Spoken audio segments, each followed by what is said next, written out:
Hello, Bacho. Let's see the given question. The question says, if the units of mass, length, and time are doubled, unit of angular momentum will be option A doubled, option B tripled, option C quadrupled, option D times the original value.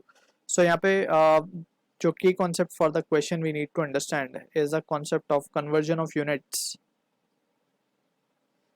Conversion of units, एक unit से दूसरे unit में हम किस तरीके से जा सकते हैं, that is what we need to understand. So यहाँ पे हमें पता है numerical value into unit is a constant, right.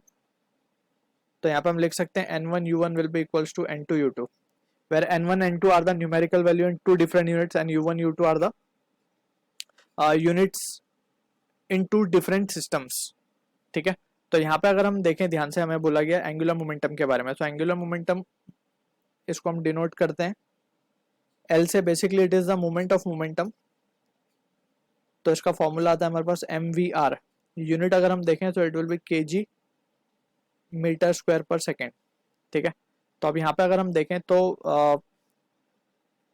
n1 1 है बेसिकली, तो 1 into kg metre square per second and that will be equals to n2. हमें पता करना है कितना टाइम होगा ये. When mass is doubled, length is doubled, double का स्क्वायर हो जाएगा बेसिकली ये, एंड ये भी डबल हो गया है. ठीक है. तो यहाँ पे हम देख सकते हैं n2 की वैल्यू कितनी आ जाएगी हमारे पास. n2, ये 2 भी कैंसिल हो जाएगा. तो n2 is coming out to be 4. यानी कि जो एंगुलर मोमेंटम की नई यूनिट आ रही है वो 4 टाइम्स हो जाएगी.